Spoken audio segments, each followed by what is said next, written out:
19 цаг 15 минут болж байна. Харин Солонгос улсын нийслэл Сөүл хотод 20 цаг 15 минут болж байна. Солонгос дахь монголчуудад зориулсан хэрэгцээт мэдээллүүд, өдрийн онцлог пост, сонирхолтой бичлэгүүдгээд Солонгос дахь монголчуудад зориулсан шоу эфир танд хүрч байна.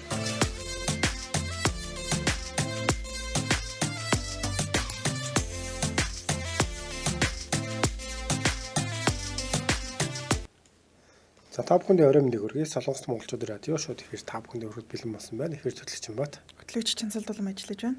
За тэгэхээр өнөөдөр өрх мэдээллийн товчийг хэлээд танилцуулъя тийм. Та бүхэнд өнөөдөр коронавирус алдрын тохиолдол бүгд найрамд Солонгос улсад очиод тусгаарлагдахгүй тулд ямар шаардлага хангасан байх ёстой гэсэн мэдээллийн дэлгэрэнгүй. За мөн онцлог бичлэгийг сонгосон ба бичлэгийн хувьд Солонгос болон Монголд төлхөө байдаг нэрсийн талаар ярилцахаар бэлдсэн байна. За миний онцлог мэдээллийн хувьд бол хулгайгаар цахилгаан машинаа цэнэглэх нь нэмэгдэжээ гэсэн мэдээлэл байна. За мөн Солонгост олон нийтийн сүлжээ хит төвтэй ашигладаг хүмүүсийг ингэж ангилдаг гэсэн юм. Пост бол онцлогоор та бэлтгэсэн байна. За тэгэхээр нэвтрүүлгийн цагаараа мэдээлэл хүрэх байгаа. Цагаагаар хувьд чижүүд 24 эмтэй бороотой, бусаад 20 эмтэй бороотой байна. За яг одоо сүүл нэмэх 23 эмийн дулаан, өнөөдөр өдөртөө нэмэх 25, шөнөдөө нэмэх 19 эмийн дулаан байна. Бага зэргийн үйл хэрэг байна. За үргэлжлэн та бүхэндээ ханшийн мэдээллийг хүргэе. Хаан банкны албан хэмжээр бүгд найрамд Солонгос улсын он 2.55 мөнгө, бэлнээр авах нь 244, бэлэн бусаар авах нь 248, зарах нь 262 та байна. За тэгэхээр нэвтрүүлгийнхэнд сонин сайхан ярилцсанаа. Чимбахаар сонин сайхан байна. Манай сонсогчдоор сонин сайхан юу байна? Орой болтлоос нэлээ олон юм болсон баг. Өвн би ямар том харагдаа. Та цаана жижиг харагдаад байна. Камерт. Сая харсан чи юу үлээ гэж бодлоо шүү дээ. Өөрийгөө харсан. За чимбахаар юу вэ? Тийм шүү дээ. Би тэгтээ танаас илүү булчинтай харагддаг шүү дээ. Ер нь бол их булчинлаг л да. За. Сонин сайхангүй өнөөдөр бас тог тасарсан байгаа ажил дээр. Тэгээд өглөө гэрээсээ гарахад гэрт бас тог тасарсан байсан. Тэгээ саяхан энэ 7 хоногоос ус тасарсан байгаа. Ер нь бол Монголын амьдрал бол сайхан тийм гинтийн сюрприз бол ихтэй байгаа. Тэр яг заал руу явчаад заалнаасаа хурж ирсэн чи ус тасарсан нэлээд тийм яхаа мэдхгүй байдал орсон. Тэгээ өнөөдөр бас тог тасарчаад түр гадагшаага ажлын дундуур гараад одоо нэг тог үлээгээд гадагшаа өөдрөө гарчаад ирсэн. Буцаад ороод ирсэн чи лифт ажиллаж эхэлсэн байсан. Тэгэхээр нь бас за юмыг яаж төгөө шатаар дээшээ гараад ирсэн. Яг тэр хооронд лифт буцаад унтарсан байсан шүү дээ. Тэгвэл та лифт нь гацх байсан шүү дээ тийм. Харин тэгээд ойртож аюултай хэрэг вэ. Тийм хашир болоод байгаа. Юм үдч чардах болоо. Тийм. Ер нь нэг тиймэрхүү ер нь сонь сайхантай чамаар сонь сайхан байна. Надаар бас сонь сайхан гэвэл өнөөдөр ажил дээр тог яг чи адилхан юм яриад байхгүй.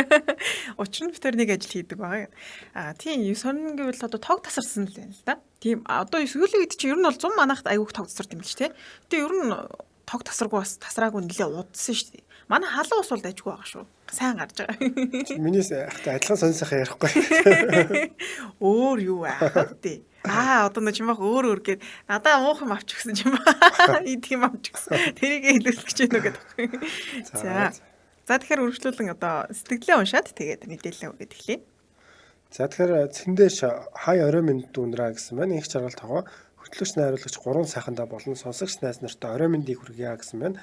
Тэгэхээр манай сонсогч нарын хувьд бас нэвтрүүлгийн маань нэг шеэр хийгээд өгөрөө гэж та бүхнээс хүсмээр байна. За. Мигмар жаргалын хай гэсэн байна. Танд орой мэндийг хүргэе. Дуканаас үрээ орой мэнд дэлгүүр орлоо гэсэн байна. За дэлгүүр орж юу худалдаж авах юм бол били good evening гэсэн байна. Сураас руу орой мэндийг хүргэсэн байна. За ингээд хамгийн ихний мэдээллийг хүргэе. За хамгийн ихний мэдээллийн хувьд бол бүгд найрамд Солонгос улсад коронавирусын халдварын хичнээн тохиол бүртгэгдсэн талаар танилцуулдаг байгаа.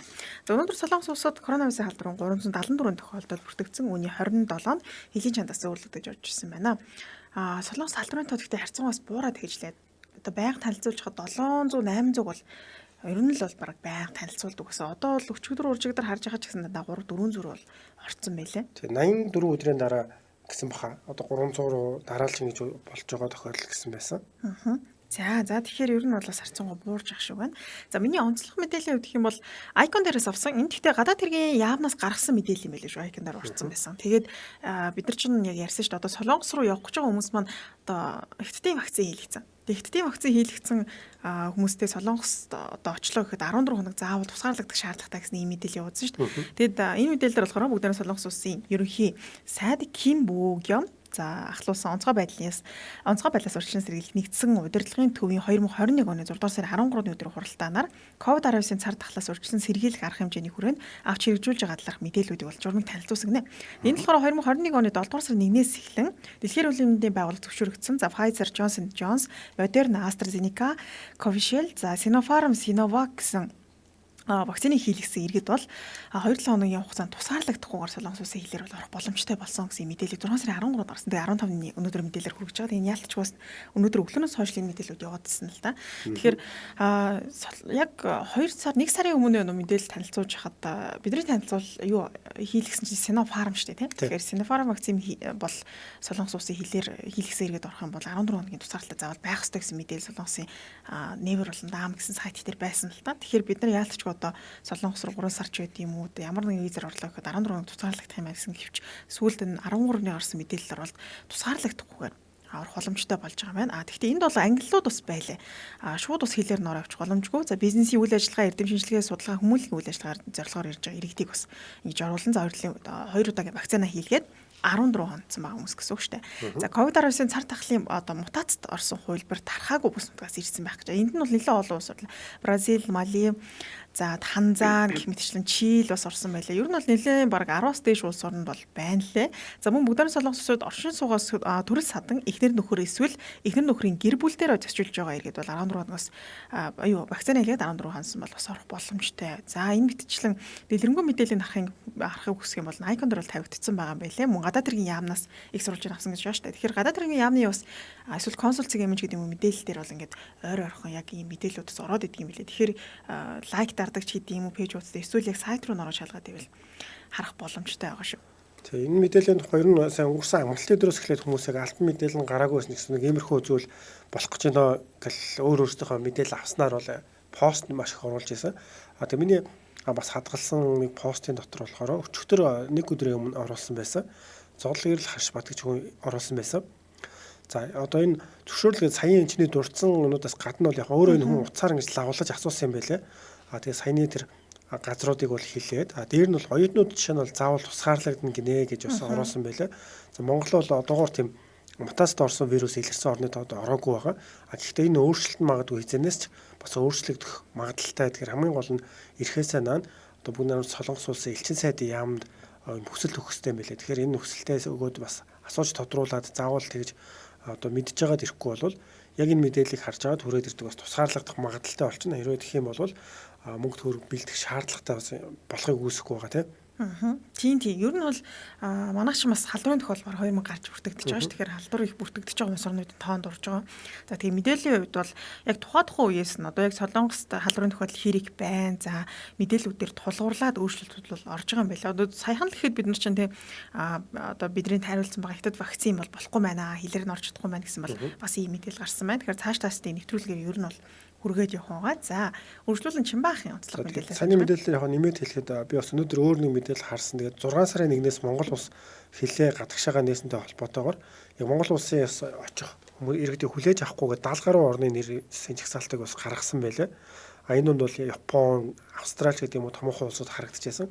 Америк, Солонгос бол хараахан бол байгаагүй. Тэгэхээр ямар ч байсан иймэрхүү мэдээллүүд бол ойрд бол нэлээх гарч байгаа.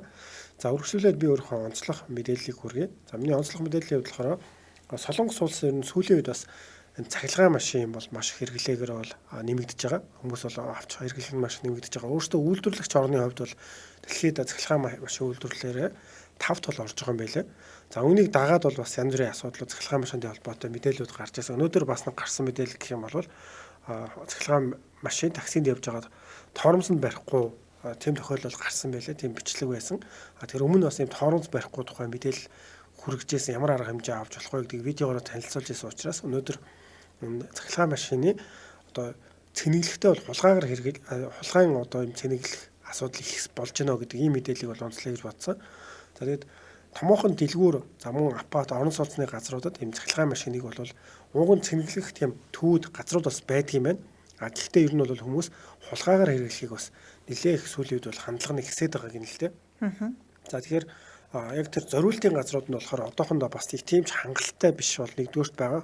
Хоёрдугаар болохоор үнийн хувьд бол бас баг зэрэг тийм хураамж бол байгаа. Гэхдээ хүмүүс бол одоо өөрсдөө тийм залгуур авчираад Тэгээд тэрийгээ болохоор байрны яг орон сууцны доор байрлах зогсоол дээр одоо ямар нэгэн зөвшөөрөл авахгүйгээр нууцаар гэсэн үгтэй хулгаагаар ингэж бол хэрэглээд байгаа. Энэ нь болохоор хууль бос юм а гэдгийг бол өнөөдрийн мэдэн дээр онцлсан байлаа.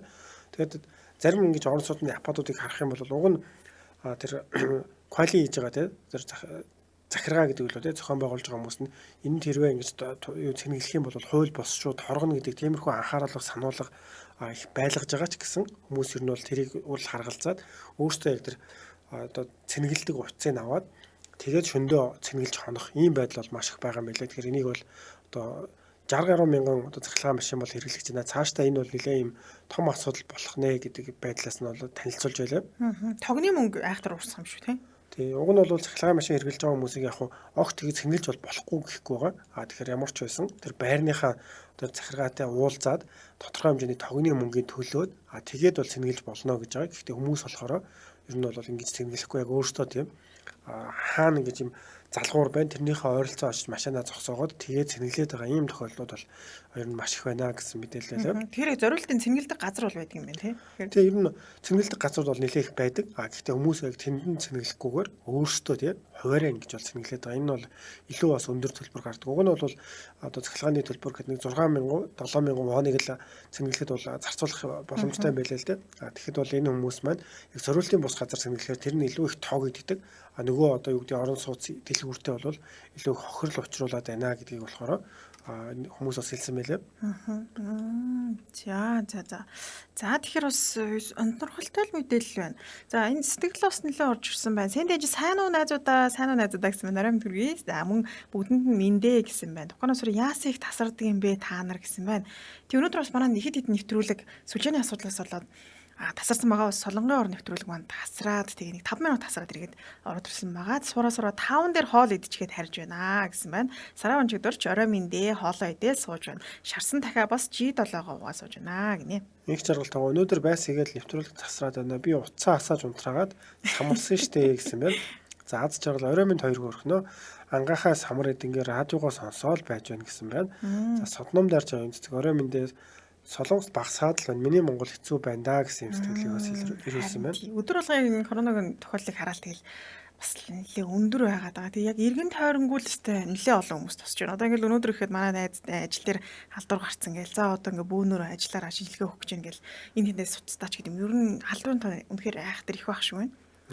За тэгэхээр үргэлжлүүлэн нэвтрүүлгийн хамтран ажил танилцуулаад тэгээ пост өргөе тийм. За нэвтрүүлгийн хамтран ажиллагчаар MN Post Cargo хамтран ажиллаж байна.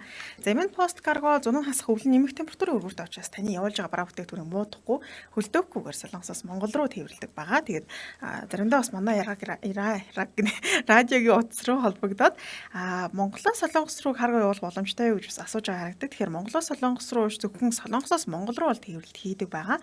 Тэгээд каргоны үед MN Post Cargo гэсэн Facebook пэйж байгаа. Пэйж рүү н ороод бас дэлгэрэнгүй мэдээлэл харах боломжтой. Яг хаана явж байгаа хідний ачаад харагдаж байгаа их мэдээллүүдийг бол төрөн шуурхаа оруулждаг болохоор айгу даваа талтай.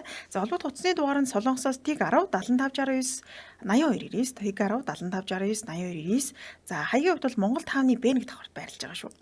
За тэгэхээр MN Post Cargo гэдэг пэйж дээр за хамгийн сүүлд орсон мэдээллийг танилцуулах юм бол 7 цагийн өмнө 5 дугаар сарын 27, 6 дугаар сарын 3-нд хөдөлсөн каргонууд 90 хотод хүлээгдэж байна. Бид таны ачааг хурдан хүргэхээр хичээн ажиллаж байна гэж оруулсан байна. За 1 кг каргоны үн 2500 вон байгаа. Тэгэхээр сая хаяг нь бас хэлсэн. Монголд мөн та бүхэн ачаагаа ирэхээр хүргэлтийн үйлчлэгээр авах боломжтой 77 13 23 гэсэн дугаар руу залгаад хүргэлтээр мөн авах боломжтой байгаа шүү. За ингээд манай нэвтрүүлгийн хамтран ажиллагчаар MN Post Cargo хамтран ажиллаж байна. За үргэлжлүүлэн пост ураг миний ялж байгаа шүү дээ. Тийм үү. За өнөөдөр миний онцлог пост өөрийнхөө постыг онцлсан. За постыг л уншаад танилцуулъя. За бүгд нь өдрийн төргийа. Өнөөдөр бас нэг сэдвийн талаар яригмаар санагдлаа. Солонгосчууд удааг байхад нэг солонгос найз маань намайг хоолнд оруулмаар байна гэд дуудваа. Тэгээд би дуртай явуулсан чинь энд их гоё хоолны газар байдгиймаа гэд нэг газар руу дагуулад очивоо. Тэгсэн чинь тэр газрын гадаа бараг 100 хүн байж байдгийг. Тэгээд би бүр гайхаад хүүе ийм хүн бол хүнтэй бол өдөржингөө хүлэн штэ. Өөр газар орё гэх нэг солонгос найзтай хэлсэн чинь вэ чанцаа хүн чамаа гоё амттай хоолнд оруулмаар байна штэ. Тэгээ 3 цаг гаруй хүлээж байгаа эзэн тухай би түүхээ хуваалцсан л да. Яг нэг солонгост их тийм түгээмэл өгдөг юм шиг санагдаа. Одоо нэг хоолны газарт ингээл нэг айгу урт жагссан ингээл хоол идэ. Одоо энэ зурган дээр харагдах л та. Ингээл бараг 100 200 хүн зогссон юм тохиолдол зарим номер өгөөд байдаг. Тийм. Монголд болохоор яг бид нар ингээл ATM дээр ч юм уу банкн дээр очилж байгаа хүмүүс харсан болохоос одоо нэг яг юугэр наадмар бол хуушрын дээр очрлож ийсэн. Тэгтээ тэр болдгийг ингээ 2 3 цагаар очрлж байгаа. Солонгост айгу түгээмэл хардаг зүйл нь хоолны газар одоо мадчип гэж ярьдаг тийм. Аюу гой амттай хоолны газар гэдэг. Дандаа л очртой байдаг. Битүү гадаа ингээ хүмүүс зогсцсон. Дотор нь идэж байгаа хүмүүс ч гэсэн яарцсан нэг тийм байдаг байхгүй. Тэгээд надад энэ бас нэг төрлийн соёлын ялгаач гэдэг юм тийм ярих бас сонирхолтой сэдвүүдийн нэг юм шиг санагдаад. Тэгээ нэг онцлог постэр оруулсан ба. Тэгээ постэр оруулсан чинь нэлээд олон хүмүүс бол оруулсан байлээ. Очрлж исэн, зарим нь л очрлж байгаагүй. Тэгээ очрлоод амттай хоол идчихэвэл бас очрлсон чи яхад гэж гэдэг юм. Хүн болгоны үзлээр нь л бас арай өөр л ах шүү гэлээ те. Миний хувьд бол Монгол нэгтгэж хоол идэхдээ яг амттай хоолны газар руу зорж бол ерөөсө хоол иддэггүй байхгүй. Зүгээр л нэг олдсноо иддэг төрлийн хүмүүс идэв шүү дээ те. Яг нэг тийм энэ тэнд өлсүүлэн хоолны газар харагдвал оо за идчихээд.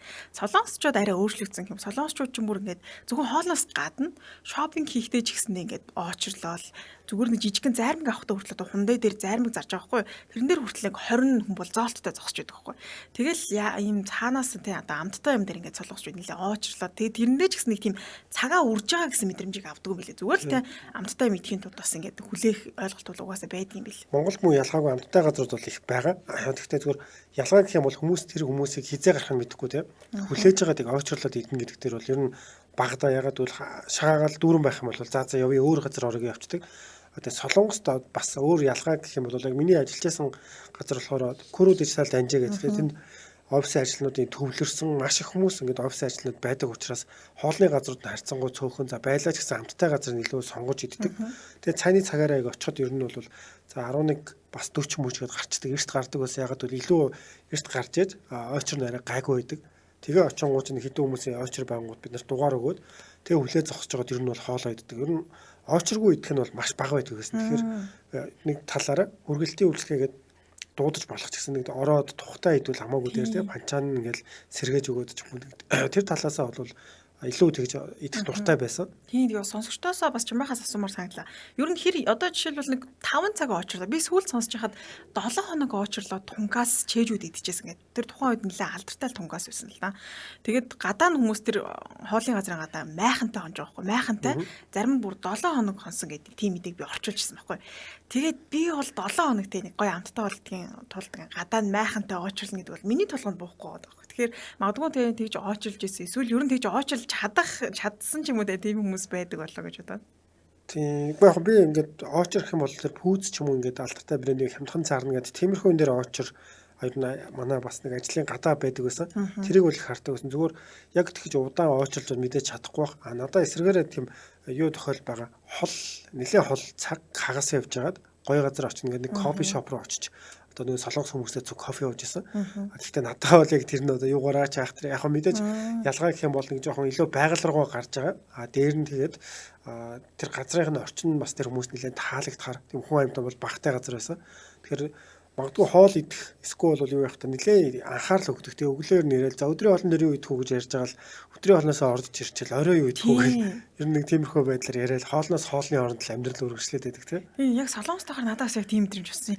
Юус өглөөр за өглөө юу идсэн гээл хоолоо идсэн үү чанцаа гээл өглөө мэдлэнгүү тэгэл өдөр болгонгод өдрийн хоолчд юу байгаа вэ гээл орой гэртээ харахаар юу идэх вэ гээл яг яалтчгүй тэгдэм байлээ. Тэг өөрсдийнх нь нэг төрлийн бас нэг соёлол юм шиг байна. Тэгээ яг яалтчгүй хоолтой бол аягүй холбоотой байдаг.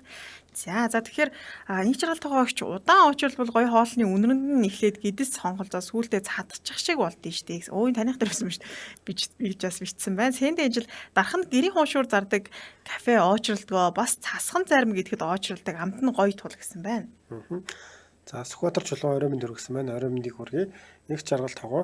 Энд зогсоол дээр нь машин цэнэглэгч байгаа харагддаг гэсэн юм. За тэгээд цэнэглэгчүүд байгаад байдаг бас машинууд нь цахилгаан машин улам ихсээд байгаа учраас бас нэг түрүүний мэдээнийх шиг ийм асуудал бэлхүү гараад идэг юм болов уу гэж харж байна. За тэгэхээр би дараагийн онцлог постыг хүргэе. Ганчимэг гант хөмөр гэдэг хүн оруулж өгье. Энэ постыг бол оруулсан байна. Тэгээд солонгос үг зааж өгье та нарт гэсэн байна.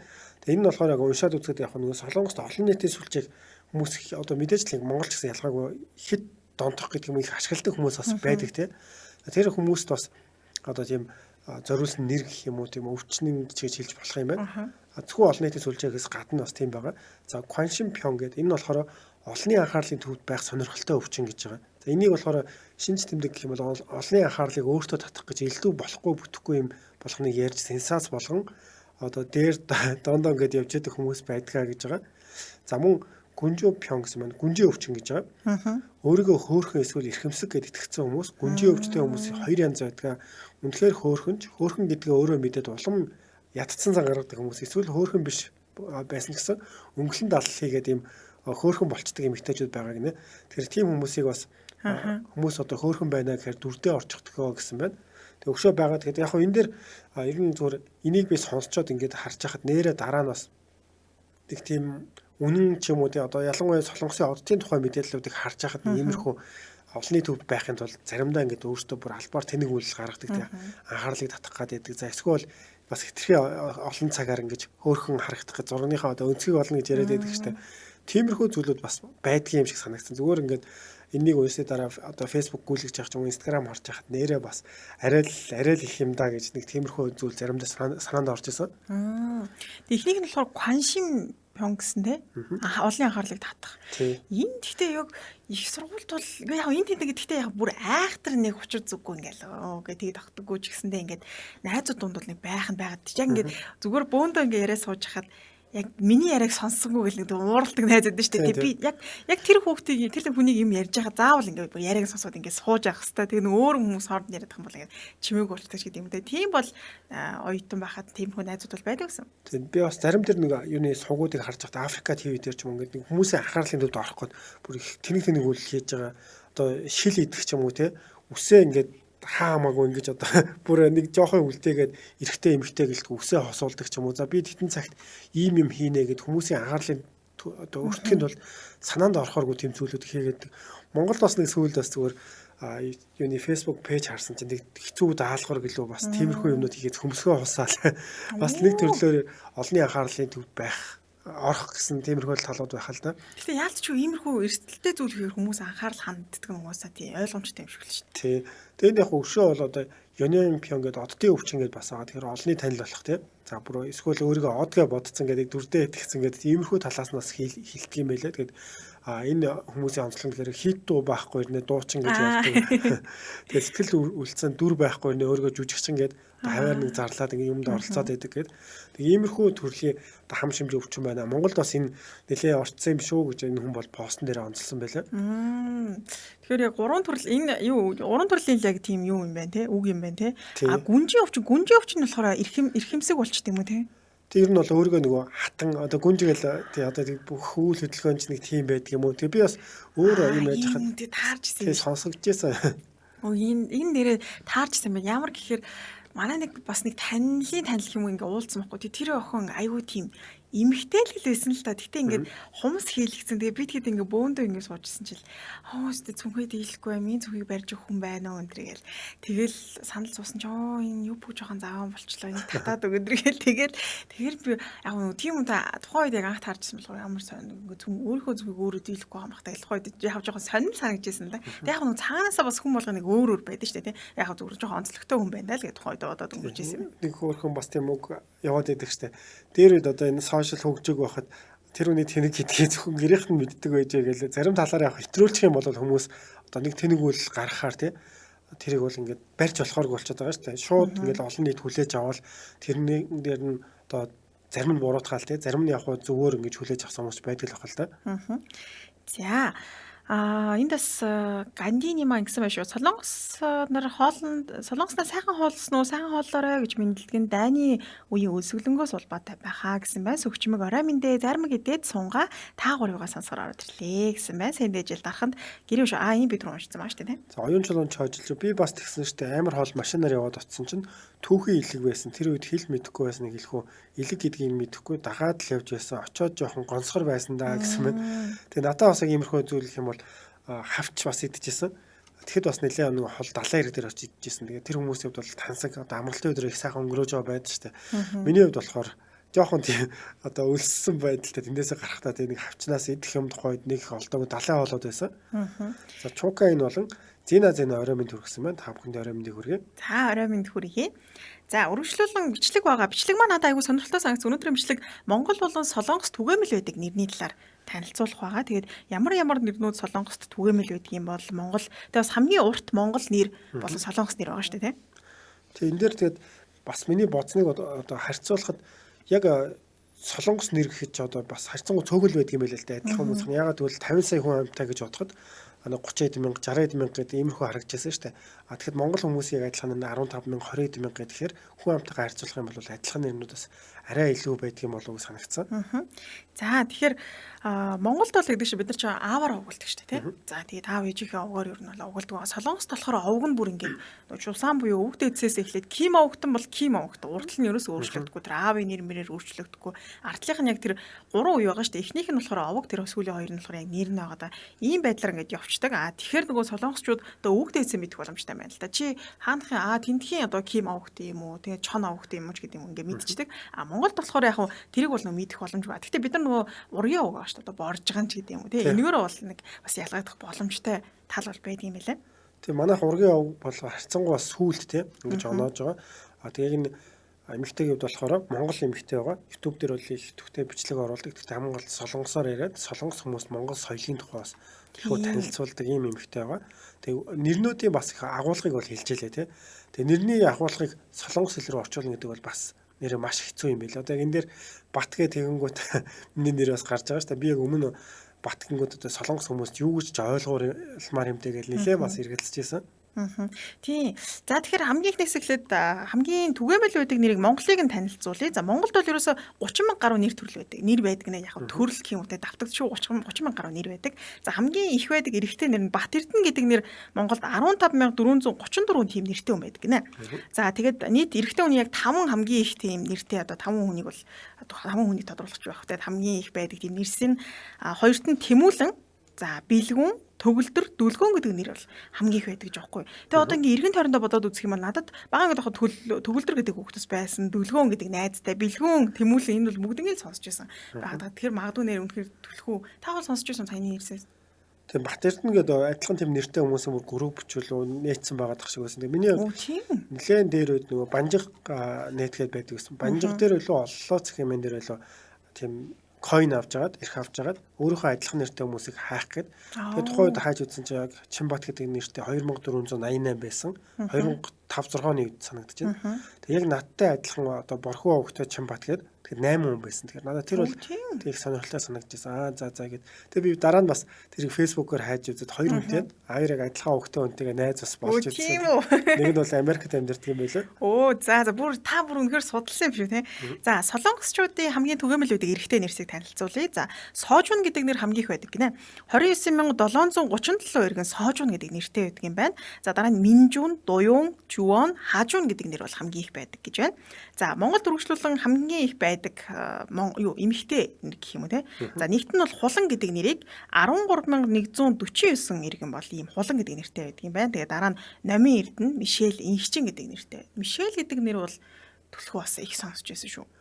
Тэгээд энэ дээр яг мэдээж Монгол хүмүүсийн бол бид нэр харьцангуй их одоо мэдээлэл авсан хамгийн сонирхолтой урт нэрч гэдэг юм уу эсвэл бол этгээд нэрнүүдийг бол нэлээд сонсч байсан. Зүгээр солонгос хүмүүсийн нэрний хувьд болохоор бид нэр бас тийм төсөөлөл төдийлөн бага байдаг штэ. Тэгээд яг зарим энэ их байгаа нэрнүүд те одоо яг энэ юугаараа солигдсон л гэж хэлээ л да. Тэгээ энд доор сэтгэл бицүүнийг харж хагаад дээр үед айгүй их байсан нэрнүүд энд ороогүй байна гэд. Тэгэнгүүт нөгөө хүмүүс чинь бас тодорхой хэмжээний ингээд 10 20 жил өнгөрөхөд нэрнүүд модноос гарах ч гэдэг юм уу те.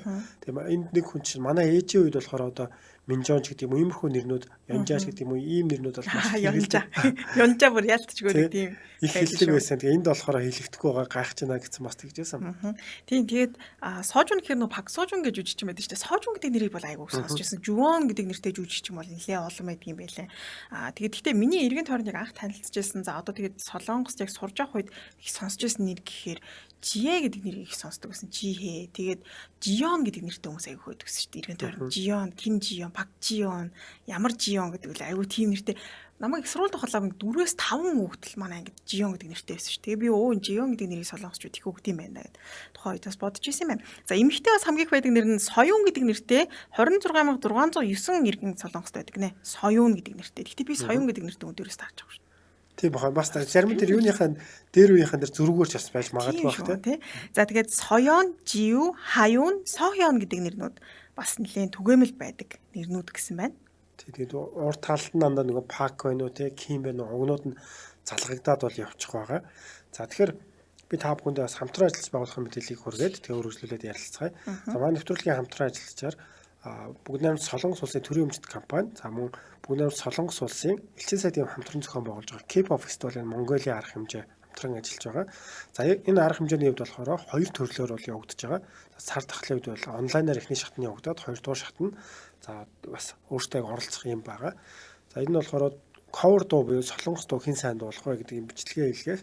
За мөн 5 хүртэл хүнтэй бүжгийн хамтлаг болоод бүгдээрээ бичлэгээ хийлгээгээд за ингэж оролцох боломжтой байгаа. Тэгээд бүртгэлийн 6 сарын 11-нд бол дууссан байгаа. Гэхдээ одоо та бүхэнд уралдаанд ирсэн бүх бичлэгүүд бол NTV-гээр 7 хоног бүрийн нэм гарагт 4 удаагийн юм дугаар бол хүрнэ. Тэгэхээр энэ K-pop фестивалаас ямархуу залуучууд ямархуу тийм хүмүүс маань одоо ур чадвар авьяасаа сорьсон бэ гэдэг нь бол гарах байгаа. За тэгэхээр та бүхэн NTV телевизээр нэвтрүүлгийг үзэж сонирхороо ингээ манай нэвтрүүлгийн хамтран ажиллагчаар K-pop фестивалийн Монголиа хамтран ажиллаж байна. За үргэлжлүүлэн Солонгос улс Монголд байдаг хамгийн түлхүү их байдаг нэр гэсэн одоо Монголын бас хамгийн урт нэрийг та сая юу харж амжсан. Би бүр баг нилээ урт. За би бол бичиж авсан л та. За уншвал тийм 39 үсгтэй юм байна. Тийм байна. Мөнх мөн баяр, пүрв сайхан, тонголог, сүх, гом гэсэн ийм нэртэй юм байна. Хамгийн урт нэр нь гэсэн тий. Тэгэхээр энэ дээр бол энэ нэрийг бас одоо энэ эмэгтэй маань солонгос хүмүүс танилцуулахдаа эрэгтэй эмэгтэй юм нэрнүүд бас холилдсон байна гэдэг тайлбар нь болоогоос маш урт болж илээ л ялч тийм. Би солонгос хамгийн урт нэр нь болохоор би төгсгөлийн сайн сонсч чадаагүй. Ямар тач Пакхана, Польми, Хүрм, Хэмбин Буда, Сарансуроун за нэг юм хэлсэн байсан. Нилээ урт юм байлээ би бүр сүлдээ сонсгоо. Гараг маргийн нас сартаа л тийм нэр сонсогдсон тийм. Тэгээ утга нь бол ерөөхдөө нэг тийм тэнгэр од одоо бүх зүйлээсээ илүү сарансурдаг гэдэг чи хайр татам тийм хүүхд хүнж гэдэг юм уу тийм утгатай л юм шиг байлаа. Тийм одоо хэр ихээр л хүүхдээ хайрлаж байгаа гэдгийг илэрхийлэх гэж бас энэ нэрнээр бол тэгж харуулсан болов уу гэж бодсон. За тэгээ сонирхолтой хүүднээс сонсогчдынхаа бас нэг хид хідэн нэрийг хидчнээ байдгийн байна гэж оруулж ирсэн байгаа. За Чанцал дулам гэдэг нэр болохоор 1369 байдаг юм байна Монголд. За Чимбат гэдэг нэр болохоор 2669 юм байл шүү. Нийлээ нэмэгдсэн байх шүү. Тийм нэмэгдсэн байл. 200 нэмэгдсэн баг шүү. Тэгээ Сүгчмэг гэдэг нэр 17хан байт юм шүү. Тэгээ би нөгөө манай сонсогч Сүгчмэг хичээд шүү. Тэр нэрийг хайгаад үзсэн чинь 17 гэр өө бас их ховор хитгэн байдаг юм байна. Тэгээ ундрал гэдэг нэр 1912 гэж байна. За оюун бол гэ манай найруулагчийн нэр болохоор 1543 хүн оюун бол гэдэг нэртэй одоо Монгол улсад амьдарч ажиллаж амьдардаг юм байна. За Баян зул буюу одоо сураа гихчийн нэрийг чинь Баян зул ч тийм 761 байдаг юм. Тэгээ энэ мэтчлэн яг сонсогч байгаа нэг нэрийг л ер нь бол цохож аваад хэд байдаг юм бол харж үзсэн байгаа шүү. Тэгээ би бас хүүхдүүдийнхаа нэрийг өгөхдөө ер нь бол нэр танаа өгдөж аягүй сонирхолтой. Маш их бодож гэх юм уу. Одоо яг жирэмсэн болсон гэдгийг сонсоод 8-9 сарын туршид нэрний тухай нэлээх бодсон. Тэгээд том охиндоо гэхдээ эмэгтэй хүүхд гэхэд жоохон эрэгтэй нэр өгсөн. Дараа нь баг зэрэг санаа зовох ч юм уу тийм зүйл байсан л да. Манай эхнэрийг отгон билээ гэх намайг чинь Батгингүүд одоо бит хоёрын нэрний эхний хэсгийг нийлүүлээд оч гэдэг нэр өгсөн. Гэхдээ яг тэр үед нөгөө Монгол нэрний тайлбарт холлоод номон дээр ажилласан бас хүн ойрхон байсан. Тэр хүнээс зөвлөгөө асуусан байхгүй юу. Тэгсэн чинь хоёрын хайрын дундаас ингэж өсөрч гарсан оч гэдэг утгаараа их зүгээр юм байна гэж хэлсэн. Дээр нь болохоор би бас гар утасны компанид ажилладаг байхдаа яг тэр уралдаад одоо 10 хямдхан айгуу сайхан нөхцөлтэй тийм утас холбоолох боломж орж ирэнгүүт хүмүүсийн материалыг аваад тэгэл бичингүүд одоо намсраад орж юу гэдэг нь хойтлын нэр нь маш урт. Тэгээ бичингүүд амар их цаг алддаг байсан. Тэгээ би ер нь дараа нь хүүхдтэй би ер нь богино нэр өгнө гэдэг ягаад чи бодсон байсан. Тэгээ хоёр дахь хүүхдтэй болохоор од гэд өгчээ гэж бодож байсан байхгүй. Тэгээд бас тэр тайлбар тойл тийм юунаас харсан чи од гэдэг болохоор одоо төвд нэрээ монголоор бол гэрэл гэсэн үг гээд тэгэнгүүтээ баг хүүхдийнх дээр том дээр нөгөө бит хоёрын нэр орсон шүү дээ. Тэгэнгүүт нь дахиад одоо бит хоёрын нэрнээс гадна нөгөө багийнхаа нэрийг оруулаад тэгээ солонгос гэдгийг нь оруулаад соч гэрлгээд яг соч гэдэг нь болохоор өөрөө дээр үед хатны бас нэр байсан. Тэгээ баг дээрээ болохоор бас хамгийн одоо Монголд ганц байхгүй. Одоо зүгээр унших юм бол инжил гээд тэгээд галхилаад гадаад унших юм бол энжил гэдгээр уншигдана. Сахиус нэнгэр гэж ойлгогдохоор тэг тиймэрхүү байдлаар энжил гэдэг бол надаа солонгос төрснийхэн дараа эмнэлэгт ингээд үзүүлээд нэрийг хэлэхэд тэр хүмүүс айгүй амар бичиж аваад дуудахтаа ч гэсэн айгүй амар байсан л да. Тэг хүмүүс болохоор Мишель гэдэг одоо Англи, Францад адилхан дуудагддаг гэдэг тиймэрхүү нэрэн дээр их юу байдаг. Би тэнгуут нь бас тэгж нэлээ бодож олсон л да. Тий, Чимбаахан яагаад нэг охидох нэрийг сони юм байна, сонирхолтой байна гэж мэдсэн мэхээр юу юм бэлээ. Айгуу сони. Эхлээд ингээд Чимбаахан хүүхдүүдх нэрийг хэлсэн би зээжлэхгүйсэн байхгүй. Тэгээ ингэнэ. Тэгээд ингээд дараа нь шинэ жил болохоор хүүхдүүд билүү өгдөг штэ шинэ жил нөгөө хүүхдийн морилгоо. Тэгээд нөгөө Чимбаахан хүүхдүүдийн нэрийг бичсэн шал өөр нэртэй. Тэгээд том нь болохоор оч, дараа нь соч гэрэл Тэгээд баг нь болохоор Энэ жил энэ жил гэсэн. Энэ жил юм байл шүү дээ тий. Энэ жил. Тийм бас тэгээд ингээ утгаан сонсох юм бол айгүй сонирхолтой. Одоо дараа бол тий утгыг ярих юм бол бас л тий давтагдахааргүй л сонсогдохоор нэртэй болсон байл шүү дээ. Нөгөө бүгжнийхаа энэ дээр ингээд ихний өсгнүүдийг бас ингээд шүүлчихсэн. Оо тийм үү. Энэ бүгжин дээр үү? Тий. Оо, Одоо тийм. өсгнүүдийн тий. За. Нэрэн дээр бол нэг тиймэрхүү байдлаар ач холбогдол өгчээсэн зүйл байгаа шүү. За би бас яг энэ дээр танаа хүүхдүүд чинь нэрийг угаасаа яриа гэж бодож байсан ярьчлаа. За тэгэхээр нэвтрүүлэг өндөрлөх цаг маань болсон байна. Сураа хүүх миний нэр цөөхөн байдаг юм байна. Баярлалаа гэсэн хүмүүс өгчмөг зөө баярлалаа өргөнөө гэсэн байна. За баярлалаа. Тэгэхээр нэвтрүүлэг маань энэ хүрээд өндөрлөх болсон байна. Тэгэхээр та бүхэн сайхан амраад маргааш өглөө Монголчууд солонгос нэвтрүүлэг маань 12 цаг 15 минутаас та бүхний цааны цаг зөөлөн хүрэх байгаа. Тэгэхээр сайхан амраарай, удахгүй уулзъя. За удахгүй маргааш өглөө уулзъя. Түр баяртай. Түр баяртай. Солонгос дахь монголчуудын радио нэвтрүүлгийн хамтран ажиллагч MN Post Cargo. Хамгийн анхны газрын экспресс температур баригчтай MN Post Cargo-гийн лав гараг бүр Солонгосоос Улаанбаатар чиглэлд жижиг бичиг баримтаас эхлээд тавилга хүртэлх том аврын хэмжээтэй ачаа илгээж байна. Бид Солонгос болон Монголдо өөрийн гэсэн офис салбартай тул та найдаж болохын дээр бид Улаанбаатар хотод хүргэлтийн үйлчлэгийг хүргэдгээрээ давуу талтай. Мөн бид шинээр утасны оператортай болсон тул таны дуудлаганд түргэн шуурхай хариу өгөх боломжтой болсондоо баяртай байна. Утас тэг 1083 болсныг 82 99. Монголчууд Солонгост нэвтрүүлгийн хамтран ажиллагч K-pop фестивалийн Монголиа. Хүй Мига яасан бэ? Хоёлаа K-pop фестивалийн Монголиад оролцох уу? Тэгээд намар Солонгос явъя. Дуулах уу, бүжиглэх үү? За бас юу хаанаасаа юу хараад уншчихваа. Юу юм? Бүгдээр нь Солонгос улсын элчин сайдын яам болон бүгдээр нь Солонгос улсын аялал жуулчлалын төрийн өмчт корпорац хамтран зохион байгуулж байгаа K-pop фестивалийн Монголиа арга хэмжээг эхлүүлсэн байна. За. 15 наснаас дээш насны Монгол улсын иргэн шилдэг хүн бүр оролцох боломжтой гинэ. Оо за дээд хаана болох юм? Нэгдүгээр шат нь онлайнаар 3-аас 5 минутын cover бичлэгийг 6 сарын 11-ний дотор K-pop фестивалийн Монголиа гэсэн Facebook хаягаар за эсвэл K-pop Mongolia 21@gmail.com гэсэн email хаягаар явуулах юм байна. Аа за тэгээд Дууны төрөлтөнд нэг хүн оролцсон. Харин бүжиг нь болохоор 1-5 хүний бүрэлдэхүүнтэй оролцох юм байна. Тэгээд хэрвээ Монголоос тэргуун байранд шалгарчих бол 10 сард Солонгост болох олон улсын K-pop фестивалд оролцох хэрэгтэй нэмээд Солонгос руу явах хоёр талын нислэгийн тийз, Samsung Galaxy Tab, Samsung Buds чихэж зэрэг маш олон бэлэгтэй байна. үе ямар гоё юм бэ? За би дуулах шүү заяа. Хайз нь ард нь бүжиглээ.